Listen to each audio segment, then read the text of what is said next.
दोस्तों, श्रीमद् भागवत एक ऐसा ग्रंथ है जो मनुष्य को जीने का सही ढंग बताता है। गीता जीवन में धर्म, कर्म और प्रेम का पाठ पढ़ाती है और गीता संपूर्ण जीवन दर्शन भी है। दोस्तों, गीता के उपदेशों का अनुसरण करने वाला व्यक्ति जीवन में कभी भी असफल नहीं होता। गीता में श्री कृष्ण के दिए उपदेश जीने की राह दिखाते हैं। महाभारत में युद्ध के दौरान भगवान श्री कृष्ण ने गीता के उपदेश अर्जुन को दिए थे। गीता जीवन में धर्म, कर्म और प्रेम का पाठ पढ़ाती है। दोस्तों, श्रीमद् गीता का ज्ञान मानव जीवन और जीवन के बाद के जीवन दोनों के लिए ही उपयोगी माना गया है। गीता में श्री कृष्ण ने बताया है कि मन किसी व्यक्ति का शत्रु कब बन जाता है। आइए यहाँ जानते हैं गीता के कुछ अनमोल उपदेश। श्रीमद् भागवत गीता एक ऐसा ग्रंथ है जो मानव को कर्म करना सिखाता है, जो मनुष्य को धर्म की सही परिभाषा समझाता है। यह एक ऐसा पवित्र ग्रंथ है जो आपको मोक्ष मार्ग तक ले जाता है। यूँ तो भागवत गीता सनातन हिंदू वैदिक धर्म का आधार है, परंतु वहीं भागवत गीता में भगवान श्री कृष्ण ने न केवल ज्ञान की बातें बताई हैं, बल्कि जीवन जीने की कलाओं के बारे में भी बताया है। दोस्तों, भगवान श्री कृष्ण ने अर्जुन को जो गीता का उपदेश दिया है, वह हर मनुष्य के लिए प्रेरणा स्रोत साबित हो सकता है। गीता में भगवान श्री कृष्ण अर्जुन को उपदेश देते हैं कि जो मनुष्य भागवत गीता की बातों को अपनाकर अपने जीवन में उतारता है, वह सभी दुखों से, वासनाओं से, क्रोध से और ईर्ष्या से, लोभ से, मोह से, लालच से आदि के बंधनों से मुक्त हो जाता है। परंतु आज मानव कल्याण के लिए इस पवित्र ग्रंथ के ज्ञान को दिल खोलकर अपनाने की आवश्यकता है, क्योंकि यही सनातन है और यही साक्षात है। दोस्तों, गीता में वासना, क्रोध और लालच नरक के 3 द्वार माने गए हैं। ये तीनों चीजें आत्म विनाशकारी मानी जाती हैं। मिट्टी में मिल जाएगा शरीर। दोस्तों, श्री कृष्ण कहते हैं, न यह शरीर तुम्हारा है और न ही तुम इस शरीर के हो। यह शरीर अग्नि, जल, वायु, पृथ्वी और आकाश से बना है और अंत में इसी में मिल जाएगा। परंतु आत्मा स्थिर है। फिर तुम क्या हो? अगर मेरा भक्त मौन होकर मेरे विश्वास पर सब कुछ सुन रहा है, तो याद रखें, उसके मौन का और उसके विश्वास का जवाब मैं स्वयं देता हूँ। दोस्तों, किस्मत का लिखा कोई नहीं छीन सकता। अर्जुन को भगवान कहते हैं कि हे मनुष्य, तुम अपने आप को भगवान को अर्पित कर दो। यह सबसे उत्तम सहारा है। जो इसके सहारे को जानता है, वह भय, चिंता और शोक से हमेशा के लिए मुक्त हो जाता है। दोस्तों, गीता के अनुसार किस्मत का लिखा आपसे कोई छीन ही नहीं सकता। अगर ईश्वर पर भरोसा है तो आपको वो सब मिलेगा जिसके आप हकदार हो। मिट्टी में मिल जाएगा शरीर। दोस्तों, श्री कृष्ण कहते हैं, न यह शरीर तुम्हारा है, ना ही तुम इस शरीर के हो। यह शरीर अग्नि, जल, वायु, पृथ्वी और आकाश से बना है और अंत में इसी में मिल जाएगा। परंतु आत्मा स्थिर है। फिर तुम क्या हो? श्री कृष्ण कहते हैं, अगर मेरा भक्त मौन होकर मेरे विश्वास पर सब कुछ सुन रहा है, तो याद रखें, उसके मौन का और उसके विश्वास का जवाब मैं स्वयं देता हूँ। किस्मत का लिखा कोई नहीं छीन सकता। अर्जुन को भगवान कहते हैं, मनुष्य, तुम अपने आप को भगवान को अर्पित कर दो। यह सबसे उत्तम सहारा है। जो इसके सहारे को जानता है, वह भय, चिंता और शोक से हमेशा के लिए ही मुक्त हो जाता है। दोस्तों, गीता के अनुसार किस्मत का लिखा आपसे कोई छीन नहीं सकता। अगर ईश्वर पर भरोसा है तो आपको वो सब मिलेगा जिसके आप हकदार हो। भविष्य का मजाक मत उड़ाओ। किसी के वर्तमान को देखकर उसके भविष्य का मजाक मत उड़ाओ, क्योंकि समय में इतनी शक्ति है कि वो कोयले को भी धीरे धीरे हीरे में बदल देता है। दोस्तों, गीता में श्री कृष्ण ने कहा है कि जो मन को नियंत्रित नहीं करते, उनके लिए वह शत्रु के समान कार्य है। हमारा कर्म करता है भाग्य निर्धारित। दोस्तों, गीता में कहा गया है कि परमात्मा कभी किसी का भाग्य नहीं लिखते। जीवन के हर एक कदम पर हमारी सोच, हमारा व्यवहार और हमारा कर्म हमारा भाग्य निर्धारित करते हैं। दोस्तों, भागवत गीता में भगवान श्री कृष्ण ने न केवल ज्ञान की बातें बताई हैं, बल्कि जीवन जीने की कलाओं के बारे में भी बताया है।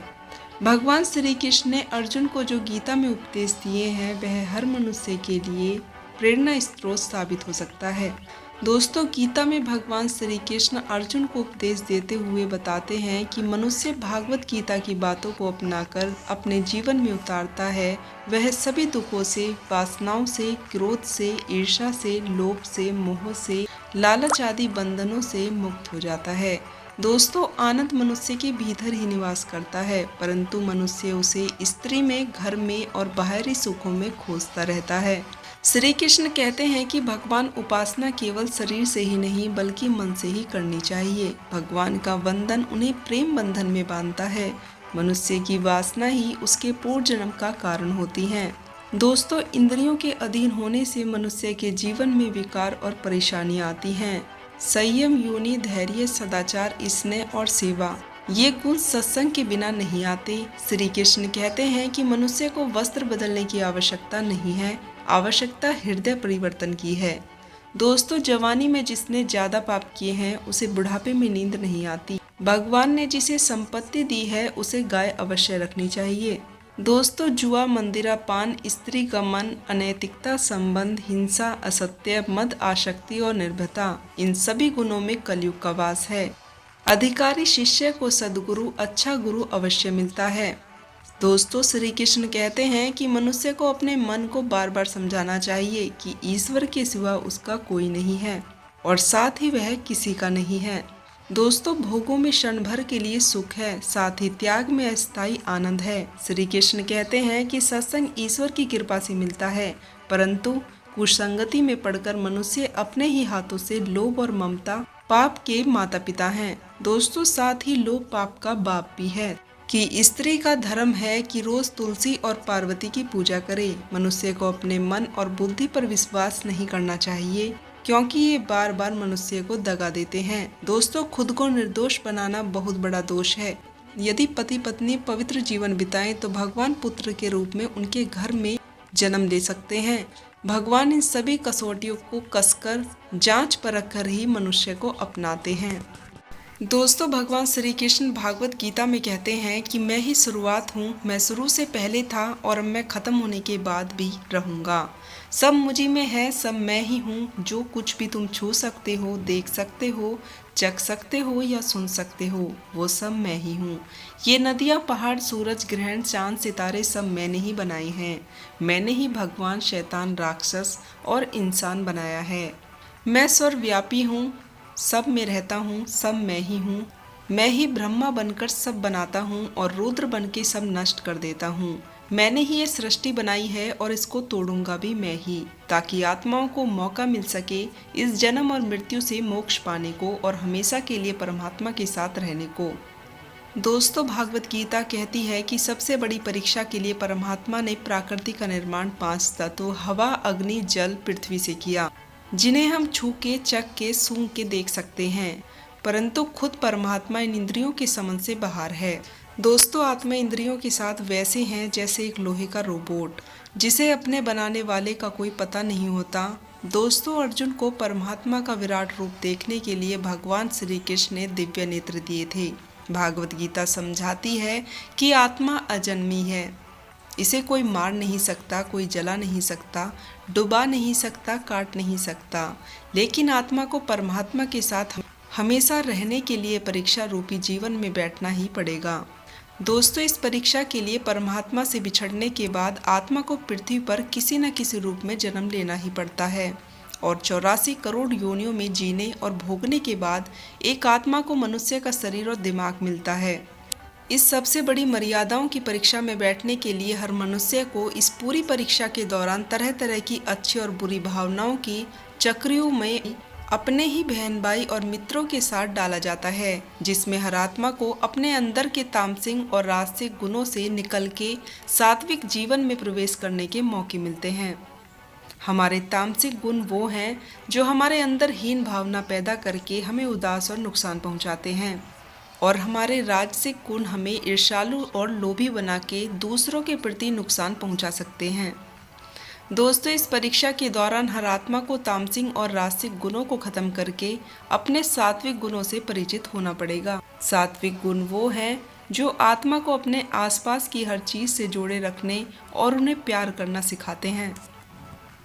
दोस्तों, जब कोई चीज़ें हमारे मन मुताबिक नहीं होती तो हम चिंतित और उदास हो जाते हैं, जबकि हमें ऐसा करने से बचना चाहिए और सब कुछ ईश्वर की आज्ञा मानकर उनके भरोसे पर छोड़ देना चाहिए, क्योंकि जो कुछ भी हो रहा है या होने वाला है वे सभी चीजें हमारे अच्छे के लिए ही होती हैं। बुरे लोग हमेशा बुरे कर्म करते हैं, फिर भी वह जीवन में सुख और संपन्न से रहते हैं, जबकि अच्छे लोग जीवन भर अच्छे कर्म करते हैं, फिर भी उन्हें अपमान और दर्द ही मिलता है।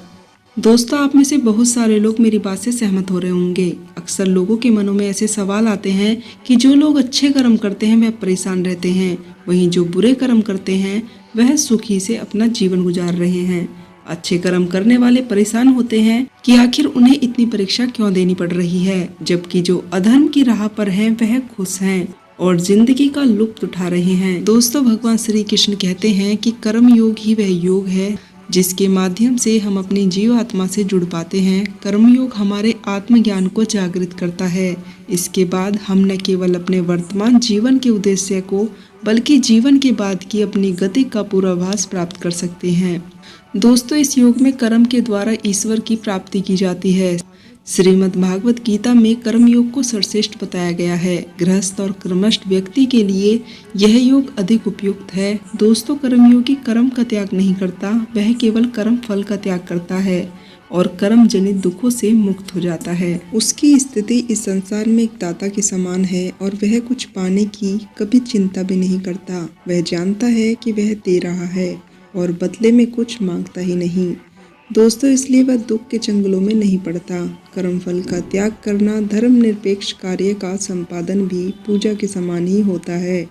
दोस्तों, संसार का कोई कार्य ब्रह्मा से अलग नहीं है, इसलिए कार्य की प्रकृति कोई भी निष्काम कर्म सदा ईश्वर को ही समर्पित हो जाता है। पुनः कर्म का कारण वासनाओं या अतृप्त कामनाओं का संचय है। कर्मयोगी कर्म फल के चक्कर में नहीं पड़ता, अतः वासनाओं का संचय भी नहीं होता।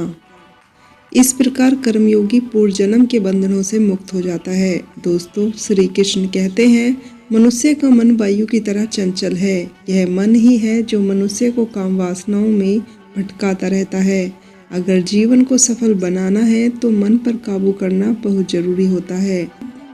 मन को वश में करने से दिमाग की शक्ति केंद्रित हो जाती है, जिससे कार्य में सफलता मिलने लगती है। दोस्तों, गीता के अनुसार जिस व्यक्ति ने अपने मन पर काबू पा लिया वह मन में पैदा होने वाली बेकार की चिंताओं और इच्छाओं से दूरी रखता है। साथ ही व्यक्ति अपने लक्ष्य को भी आसानी से प्राप्त कर लेता है। अगर मन को वश में नहीं करोगे तो वह तुम्हारा सबसे बड़ा शत्रु बन जाएगा। दोस्तों, भगवान कहते हैं, जो मनुष्य सुख और दुख में शांत रहता है उसके राग, भय और क्रोध नष्ट हो जाते हैं। जो मनुष्य शुभ और अशुभ वस्तु को पाकर न प्रसन्न होता है न ही अधिक द्वेष करता है, जिन्हें अपनी इंद्रियों को ही वश में कर लिया है, वह स्थिर बुद्धिमान मुनि के समान हो जाता है। ऐसे मनुष्य स्थिरचित्त और इंद्रियों को वश में करके ज्ञान द्वारा परमात्मा को प्राप्त करके हमेशा संतुष्ट रहते हैं। दोस्तों, क्रोध मनुष्य को नरक की तरफ ले जाने वाला द्वार है। क्रोध करने से व्यक्ति का मन अशांत हो जाता है और उसकी स्मरण शक्ति भ्रमित हो जाती है। स्मृति में विभ्रम होने से उसकी बुद्धि नष्ट हो जाती है और फिर व्यक्ति का पतन होने लगता है। दोस्तों, भगवान श्री कृष्ण कहते हैं, मनुष्य को क्रोध करने से बचना चाहिए। कितना भी गुस्सा आए स्वयं को शांत करने का प्रयास करें। और श्री भगवान कहते हैं, जिस प्रकार समुद्र की स्थिति अचल है, भारी से भारी आंधी तूफान आने पर भी अनेक नदियों के जल प्रभाव में प्रविष्ट नहीं होती, वह अपनी स्थिति में ही विचलित रहता है और मर्यादा का त्याग नहीं करता। इस प्रकार परमात्मा के स्वरूप में स्थित योगी की स्थिति भी स्वार्था अचल होती है। बड़े से बड़े सांसारिक सुख दुखों का संयोग वियोग होने पर भी उसकी स्थिति में जरा भी अंतर नहीं पड़ता। वह योगी परमात्मा में नित्य निरंतर अटल और एकरस स्थित रहता है। दोस्तों, जो मनुष्य संपूर्ण कामनाओं का त्याग कर ममता रहित, अहंकार रहित होकर विचरण करता है, वही मनुष्य शांति को प्राप्त होता है। जिस प्रकार प्रकाश की ज्योति अंधेरे में चमकती है, ठीक उसी प्रकार से सत्य भी चमकता है।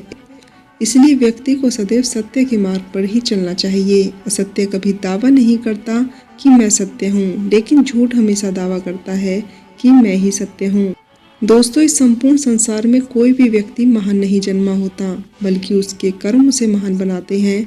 यही वह कर्म है जिनके परिणाम हमेशा सही हों। अपितु सही कर्म वह है जिसका उद्देश्य कभी गलत न हो। श्रेष्ठ पुरुष जैसे आचरण करता है, अन्य पुरुष भी वैसे ही आचरण करते हैं। जो मनुष्य ईश्वर में श्रद्धा नहीं रखते वह अज्ञानी मनुष्य जीवन में कभी भी सुख शांति सफलता को प्राप्त नहीं कर पाते। ऐसे मनुष्य की बुद्धि विपरीत हो जाती है। वे लौकिक और परलौकिक सब प्रकार के सुख साधनों को विपरीत ही समझने लगते हैं। इसी कारण वे विपरीत आचरण में प्रविष्ट हो जाते हैं। इसके फलस्वरूप उनका इस लोक में और परलोक में पतन हो जाता है।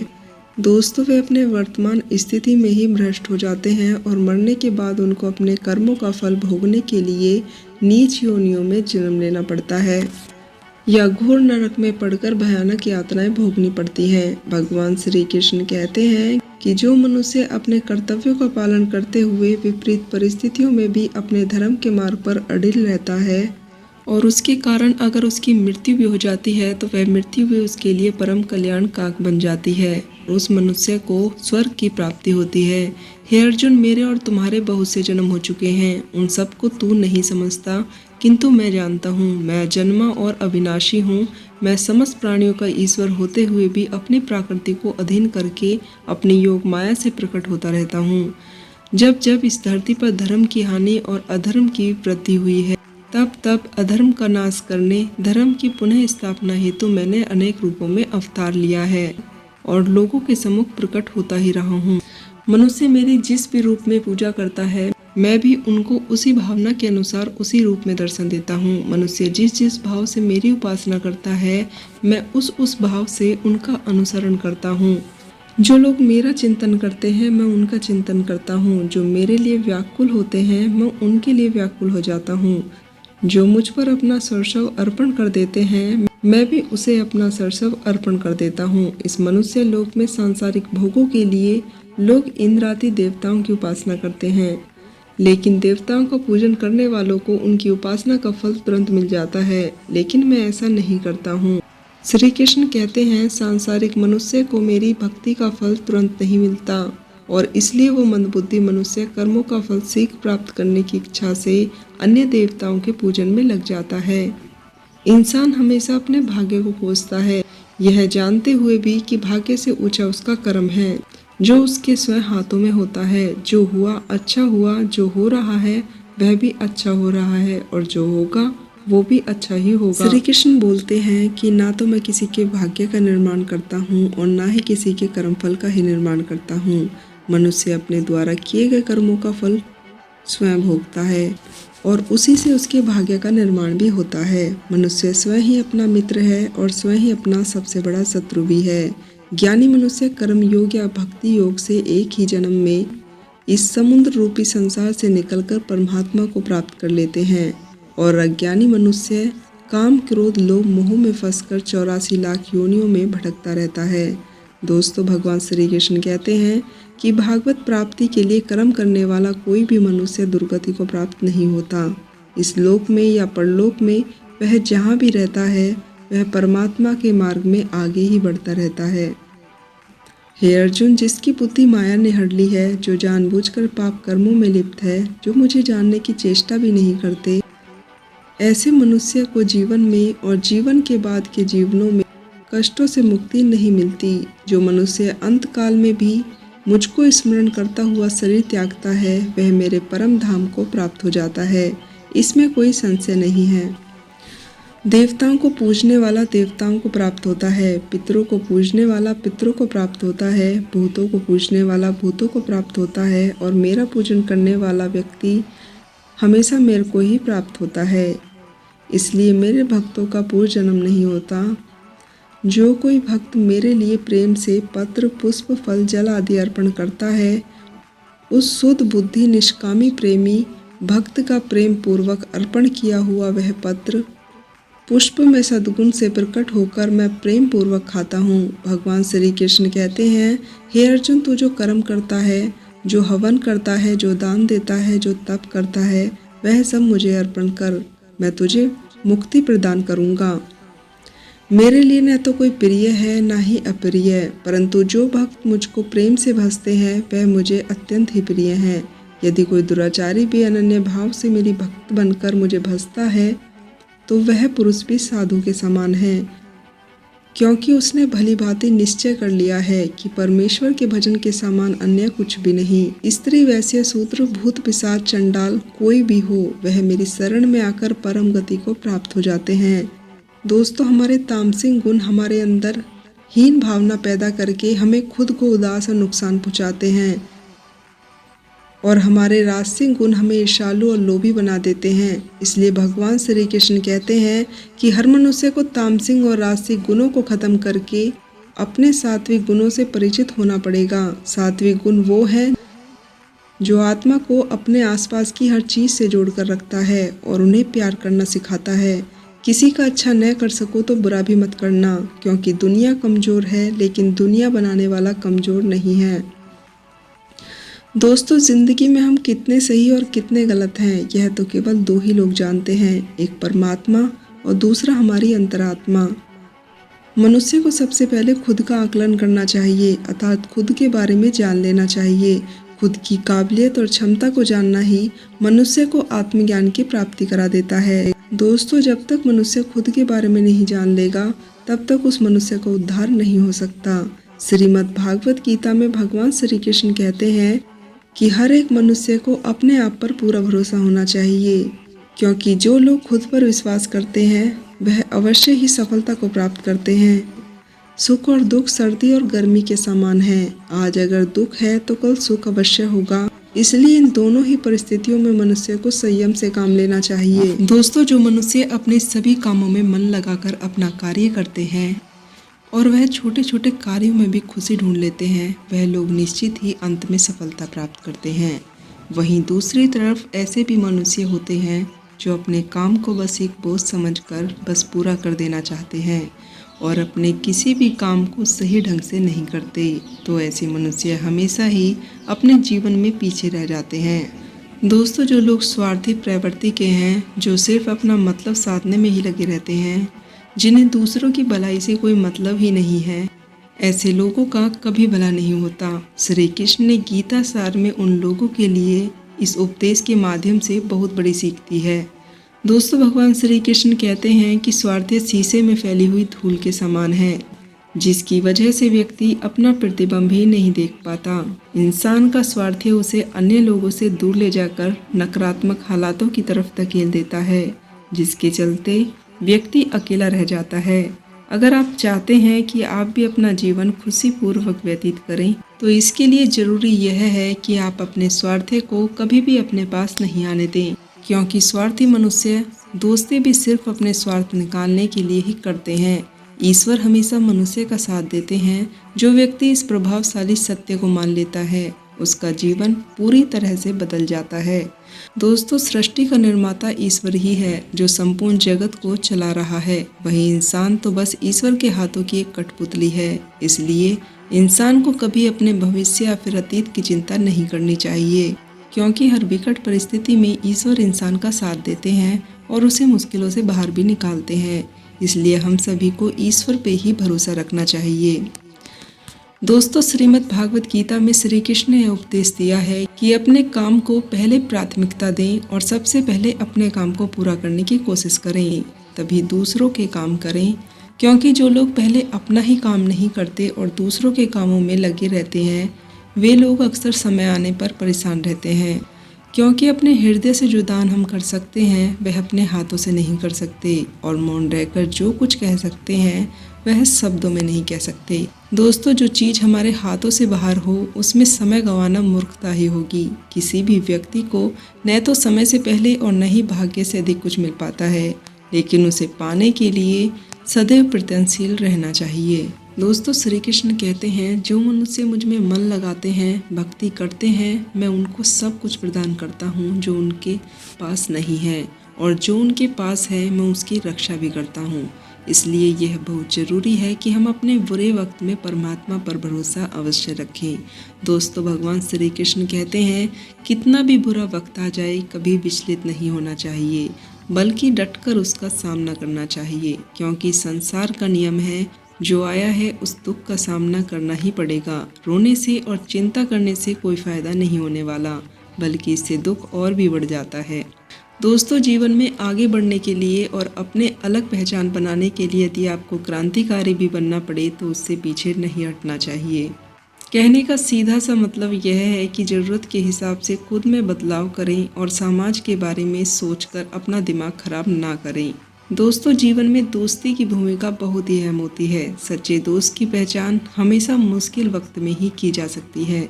जिस तरह भगवान श्री कृष्ण ने पांडवों के मुश्किल वक्त में उनका साथ दिया था, वैसे ही आपको अपने दोस्तों का साथ देना चाहिए।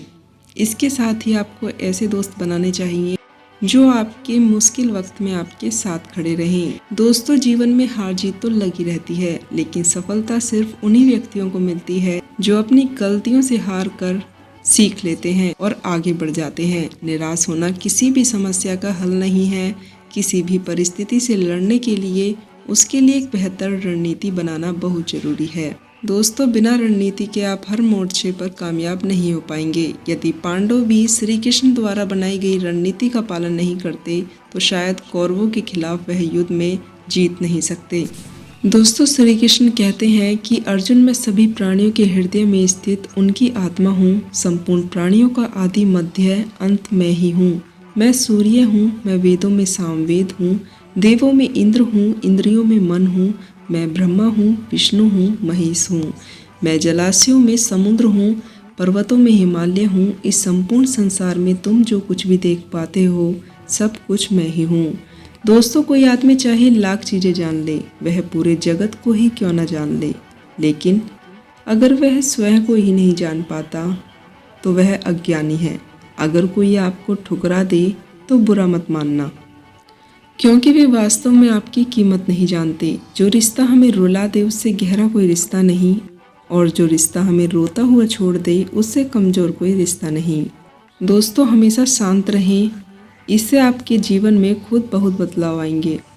क्योंकि लोहा ठंडा होने पर ही मजबूत होता है, पर गर्म होने पर उसे किसी भी आकार में ढाला जा सकता है। किसी विपत्ति के समय आपको यह 7 गुण बचाएंगे: आपका ज्ञान, आपकी विनम्रता, आपकी बुद्धि, आपके भीतर का साहस, आपके अच्छे कर्म, सच बोलने की आदत और ईश्वर में विश्वास। दोस्तों, आत्मा हमेशा जानती है कि सही क्या है और गलत क्या है, लेकिन मनुष्य के सामने तो चुनौती मन को समझाने की होती है। मुश्किल समय में व्यक्ति अकेला हो जाता है, लेकिन मुश्किलों की वजह से वह व्यक्ति मजबूत भी हो जाता है। दोस्तों, जो आपको सम्मान दे उसी को सम्मान दीजिए। हैसियत देखकर सर झुकाना कायरता का लक्षण होता है। हे अर्जुन, जो न कभी हर्षित होते हैं, न किसी पर द्वेष करते हैं, न शोक करते हैं, न कामना करते हैं, ऐसे मनुष्य मुझे बड़े ही प्रिय हैं। दोस्तों, प्रार्थना से इंसान की परिस्थिति या तकदीर बदले या न बदले, पर उस प्रार्थना से ईश्वर के चरित्र में जरूर बदलाव आते हैं। बात इतनी मधुर रखो कि कभी वापस भी लेनी पड़े तो आपको कड़वी न लगे। खुद में थोड़ा स्वाभिमान होना चाहिए, वरना लोग आपको वहाँ भी दबाने की कोशिश करेंगे जहाँ आपका अधिकार है। दोस्तों, श्री कृष्ण कहते हैं कि दुख सुख को एक समान समझने वाले जिस धीर पुरुष को यह इंद्रियां और विषयों के संयोग व्याकुल नहीं करते, वह मोक्ष के योग्य होता है। जब तक तुम अपने आप से नहीं हार जाओगे, तब तक तुम्हें दुनिया की कोई ताकत नहीं हरा सकती।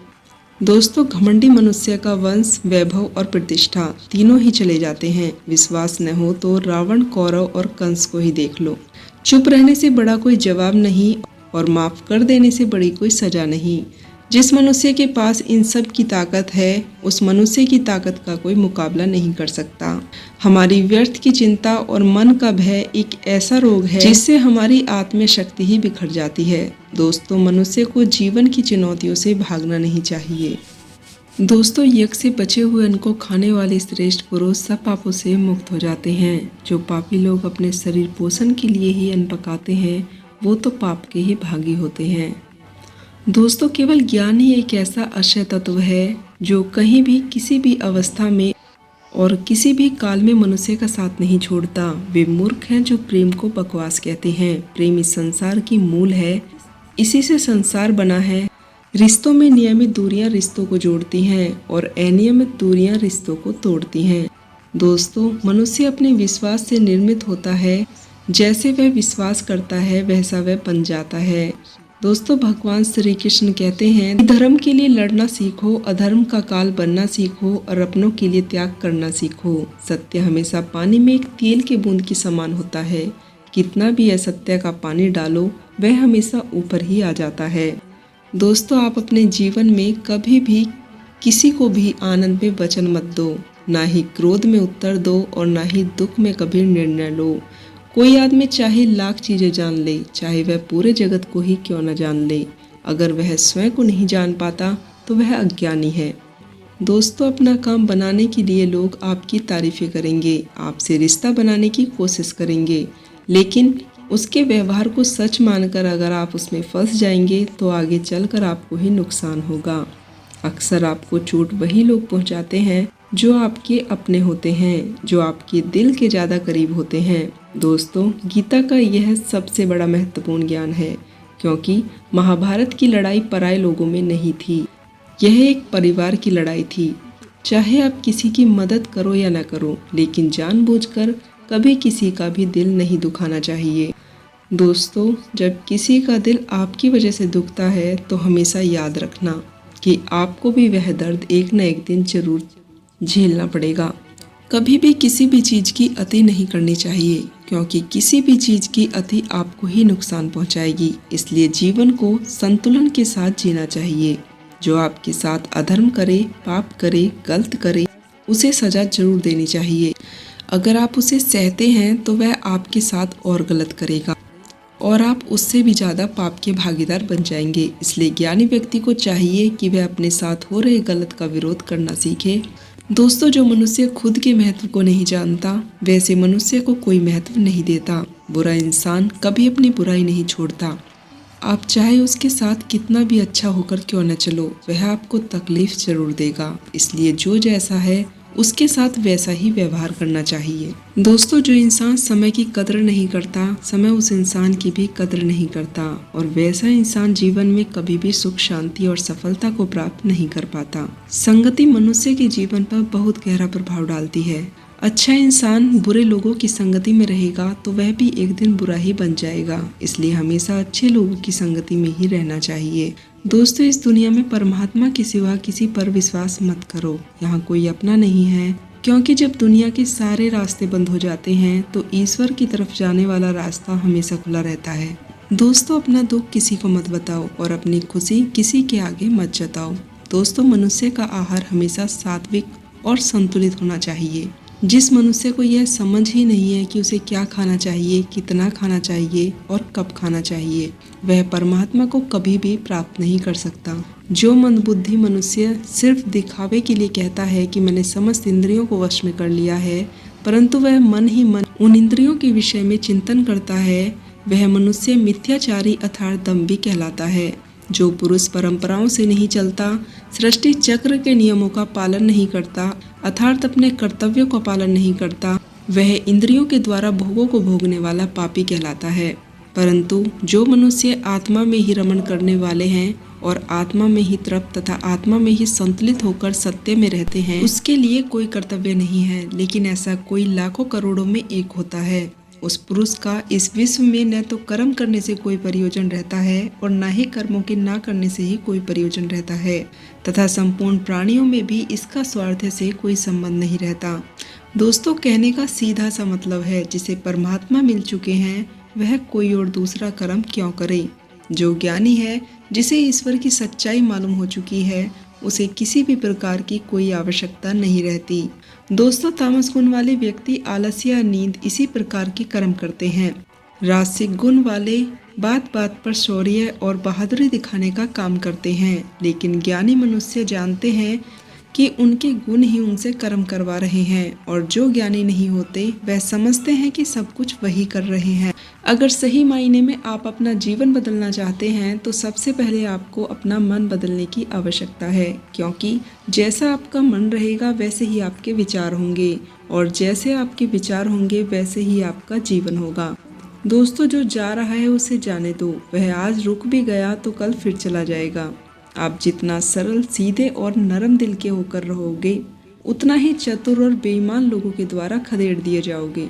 दोस्तों, जिंदगी में सब कुछ दोबारा मिल सकता है, पर वक्त के साथ खोया हुआ रिश्ता और भरोसा दोबारा नहीं मिलता। भरोसा उसी पर करना जो निभाने लायक हो। कुछ पल का साथ तो अर्थी उठाने वाले भी दे जाते हैं। दोस्तों, सच्चे लोगों पर भी उतना ही विश्वास रखिए जितना दवाइयों पर रखते हैं। बेशक थोड़े कड़वे होंगे, पर आपके लिए फायदेमंद ही होंगे। उन लोगों से तो दूरियां ही ठीक हैं जिन्होंने आपकी नज़दीकियों की कभी कदर नहीं की। बड़ा वही होता है जो छोटों के दर्द को समझ सके। कौन क्या कह रहा है, कैसे कह रहा है और क्यों कह रहा है, इन सब से आप जितना दूर रहेंगे उतना ही खुश रहेंगे। दोस्तों, हर रिश्ते की अलग सीमाएं होती हैं, लेकिन बात जब बात सम्मान की हो तो वहाँ पर हर रिश्ता समाप्त कर देना ही उचित होता है। सुबह की नींद इंसान के इरादों को कमजोर बनाती है। मंजिल को हासिल करने वाले लोग कभी देरी तक नहीं सोते। दोस्तों, मदद एक ऐसी घटना है, करो तो लोग भूल जाते हैं और ना करो तो लोग याद रखते हैं। इंसान दो लोगों से हमेशा हार जाता है, एक अपने परिवार से और दूसरा अपनी पसंद के इंसान से। दोस्तों, मूर्ख इंसान अपने आप का तो नुकसान करता ही है, लेकिन जो उसकी मदद करता है उसका भी नुकसान करता है। जीवन में इतने व्यस्त हो जाओ कि पछतावा, दुख, नफरत, डर के लिए समय ही न बचे। अगर कोई भरोसा भी तोड़े तो उसका भी धन्यवाद करें। वह हमें सिखाता है कि भरोसा सोच समझकर करना चाहिए। दोस्तों, जीवन में सुख शांति चाहते हो तो अपनी समस्याओं और आलोचनाओं को खुद पर हावी मत होने देना। जन्म से मिले रिश्ते तो प्राकृतिक की देन है, लेकिन खुद के बनाए रिश्ते आपकी पूंजी है। इन्हें संभाल कर रखना चाहिए। दोस्तों, किसी व्यक्ति के गुण दोष का निर्धारण करने से पूर्व अपनी दृष्टि को निरपेक्ष और पारदर्शी बनाना आवश्यक होता है। किसी को अपनी कमजोरी मत बताओ, क्योंकि अक्सर लोग दूसरे की कमजोरी का फायदा उठा लेते हैं। दोस्तों, जिंदगी में दो लोगों को कभी मत भूलना, एक वह जिसने तकलीफ दी है और दूसरा वह जिसने तकलीफ में साथ दिया था। दोस्तों, भगवान श्री कृष्ण कहते हैं, तू मन छोटा मत कर, जहाँ तेरे अपने मुंह मोड़ लेंगे वहाँ मैं तुम्हारा साथ दूंगा। तू किसी के आगे इतना भी मत झुक कि वह तुझे गिरा हुआ ही समझने लगे। दोस्तों, दीपक का जीवन इसलिए वंदनीय नहीं है कि वह जलता है, बल्कि इसलिए वंदनीय है कि वह दूसरों के लिए जलता है, दूसरों से नहीं जलता। दोस्तों, नाकामयाबी और कामयाबी दोनों ही जिंदगी के हिस्से हैं, दोनों ही स्थायी नहीं हैं। जिंदगी की आधी शिकायतें यूं ही दूर हो जाएंगी अगर लोग एक दूसरे के बारे में बोलने की जगह एक दूसरे से बोलना सीख जाएंगे। विश्वास किसी पर इतना करो कि वह तुम्हारे साथ छल करते समय खुद को दोषी समझे, और प्रेम किसी से इतना करो कि उसके मन में सदैव तुम्हें खोने का डर बना रहे।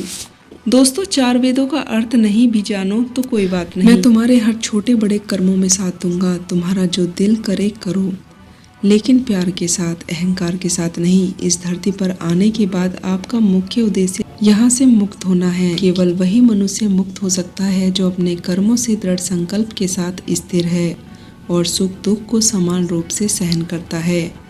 दोस्तों, जो मनुष्य अपनी आत्मा की बात सुन सकता है वह मुझसे बात कर सकता है। दोस्तों, श्री कृष्ण कहते हैं, जो मनुष्य अपनी आत्मा की बात सुन सकता है वह मुझसे भी बात कर सकता है और देख भी सकता है।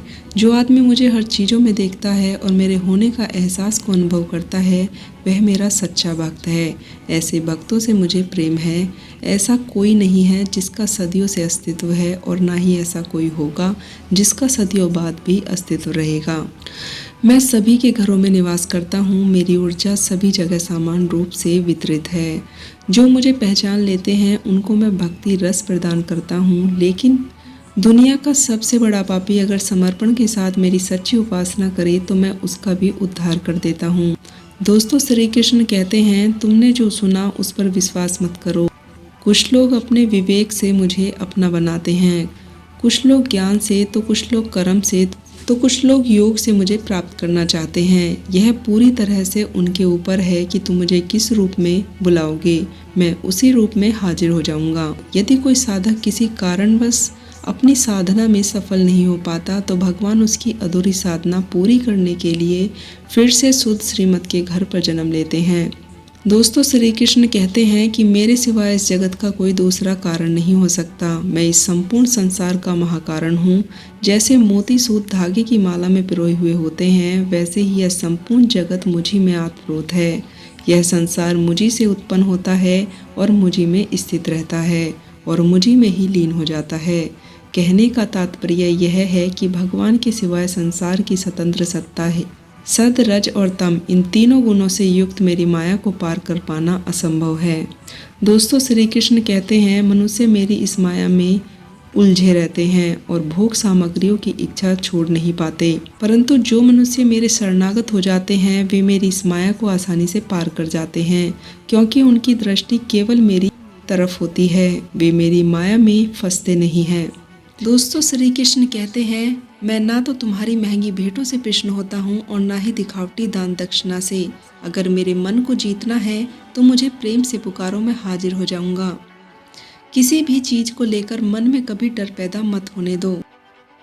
वह वास्तविकता नहीं है, वह ना तो कभी था और ना कभी होगा। दोस्तों, जो मनुष्य किसी अच्छे काम में लगे हुए हैं, आने वाले समय में उनका अंत कभी बुरा नहीं होता। मनुष्य को निडर, शुद्ध और आध्यात्मिक बनना चाहिए। जीवन का आनंद लो, उदार दिल से बातें करो, किसी पर क्रोध मत करो, किसी का अहित मत सोचो, सभी के साथ प्यार से पेश आओ। कर्म का नियम कहता है कि प्रत्येक घटना एक कारण और प्रभाव होता है। समान रूप से किए गए कार्य के परिणाम अलग अलग हो सकते हैं। यह केवल इस बात पर निर्भर करता है कि वह कर्म करता किस प्रकार से है। दोस्तों, जिस प्रकार आग एक लकड़ी को जलाकर राख कर देती है, उसी प्रकार आत्मा ज्ञान आपके अंदर चलने वाले सभी द्वैत कार्यों को भस्म कर देता है, आपको शांति प्रदान करता है। भगवान पर विश्वास उस बच्चे की तरह करो जिसे अगर हवा में उछाल भी दिया जाए तो वह हंसता रहता है। वह डरता नहीं है, क्योंकि वह जानता है कि आप उसे गिरने नहीं दोगे। दोस्तों, दुनिया में हमारे सामने चाहे जो भी परिस्थिति आ जाए, एक काम करना, अपने जीवन को ऊपर वाले को सौंप देना। इस मनुष्य लोक में कर्मों के फल को चाहने वाले लोग देवताओं का पूजन किया करते हैं, क्योंकि उनको कर्मों से उत्पन्न होने वाली सिद्धि शीघ्र मिल जाती है। ब्राह्मण, क्षत्रिय, वैश्य और शूद्र, इन 4 वर्गों का समूह गुण और कर्मों के अनुसार मेरे द्वारा रचा गया है। भगवान श्री कृष्ण कहते हैं कि कर्म करो, लेकिन फल की इच्छा से नहीं, बस अपने कर्म करते जाओ और आगे बढ़ते जाओ। पूर्व काल में पूर्वजों ने भी इसी प्रकार बताए अनुसार कर्म किए हैं और मोक्ष को प्राप्त हुए हैं। इसलिए अगर तू भी मोक्ष पाना चाहता है तो पूर्वजों द्वारा सदा से किए जाने वाले कर्मों को कर, जिसकी आसक्ति स्वार्थ नष्ट हो गई है, जो अपनी देह पर अभिमान नहीं करता और जो ममता से रहित हो गया है, जिसका चित्त निरंतर परमात्मा के ज्ञान में स्थित रहता है, वैसे कर्मयोगी अपना कर्म यज्ञ की तरह करता है और मोक्ष को प्राप्त हो जाता है। दोस्तों, जो अपना सब कुछ परमात्मा को अर्पित कर देता है, जिसके लिए परमात्मा ही सब कुछ है, जो अपने हर कर्म में परमात्मा को देखता है। दोस्तों, परीक्षा के दौरान हर आत्मा को जीवन के चारों स्तंभ धर्म, अर्थ, काम और मोक्ष का ज्ञान पाकर ही मुक्ति मिलती है। यही वो द्वार है जिन्हें समझकर आत्मा परमात्मा को समझ सकती है।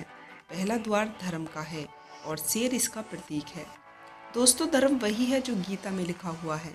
धर्म वही है जो धारण किया हुआ है, जिसे आपका दिल मानता है, जैसे झूठ नहीं बोलना, चोरी नहीं करना, भगवान का निरादर नहीं करना, दूसरों को नुकसान नहीं पहुंचाना। यह सब धर्म ही है और हर आत्मा को अपने जीवन काल में हर समय धर्म का पालन करना ही होगा और इस धर्म की रक्षा भी करनी होगी। दोस्तों, दूसरा द्वार है अर्थ का और घोड़ा इसका प्रतीक है। हर आत्मा अपने हर जीवन काल में पृथ्वी पर होने का अर्थ समझेगी, इस जिंदगी में भोगने वाली चीजें और रिश्तों का आनंद लेगी। अच्छा बेटा, अच्छी बेटी, अच्छा भाई या अच्छी बहन, अच्छा पति या अच्छी पत्नी बनके हर दुनिया के रिश्तों पर खरी उतरेगी और इस परीक्षा को पास करेगी। दोस्तों, तीसरा द्वार है काम का। भागवत गीता कहती है कि हर मनुष्य के अंदर काम, क्रोध, लोभ, मोह, अहंकार और ईर्ष्या जैसी 6 भावनाएं होती हैं, जो हमें अपने और दूसरों के प्रति नुकसान पहुंचा सकती हैं। इन भावनाओं को हर मनुष्य को हमेशा अपने नियंत्रण में रखना होगा, क्योंकि इसके बहाव से किया हुआ कोई भी काम हमारे जीवन भर की परेशानी का कारण बन सकता है और एकात्मा, संतोष और सादगी से इन भावनाओं पर हमेशा के लिए विजय पा सकती है। दोस्तों, चौथा स्तंभ है मोक्ष का और हाथी इसका प्रतीक है। इस परीक्षा रूपी जीवन में हर मनुष्य हर समय कुछ इच्छाएं रखता है। कुछ इच्छाएं एक ही जन्म में पूरी हो जाती हैं, पर कुछ इच्छाएं अधूरी रह जाती हैं और उनको पूरा करने के लिए आत्मा को वापस पृथ्वी पर आना ही पड़ता है। दोस्तों, भागवत गीता समझाती है कि हमारी इच्छाएं ही मूल कारण हैं हमारे पृथ्वी पर वापस आने का, और अगर हम इन इच्छाओं को ही न रखें तो हम इस जीवन और मृत्यु से मुक्त हो सकते हैं। इस द्वार को माफ़ी का द्वार भी कहते हैं। जिन्होंने आपके साथ बुरा किया है उनको माफ़ करके और जिनके साथ आपने बुरा किया है उनसे माफ़ी मांगकर मुक्ति पाई जा सकती है। जब तक आत्मा इन चारों दरवाजे धर्म, अर्थ, काम और मोक्ष को समझ नहीं लेती, तब तक इस आत्मा को बार बार मनुष्य के रूप में आना ही पड़ेगा। दोस्तों, परीक्षा का समय खत्म होते ही आत्मा शरीर और अन्य सभी वस्तुओं को त्याग कर देती है। जो भी संसार में रहकर बनाया वो सब किसी और का होगा और आत्मा अपने कर्मों के फैसले के लिए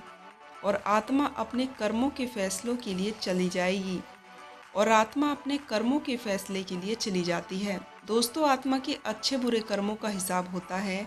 अपने अच्छे कर्मों के लिए आत्मा को कुछ वक्त के लिए स्वर्ग और दुष्कर्मों के लिए नरक जाना ही पड़ता है। दोस्तों, नरक में आत्मा को अपने पापों के अनुकूल सजाएं मिलती हैं, पर सजा खत्म होने के बाद आत्मा को फिर से एक नया शरीर और एक नया दिमाग मिल जाता है।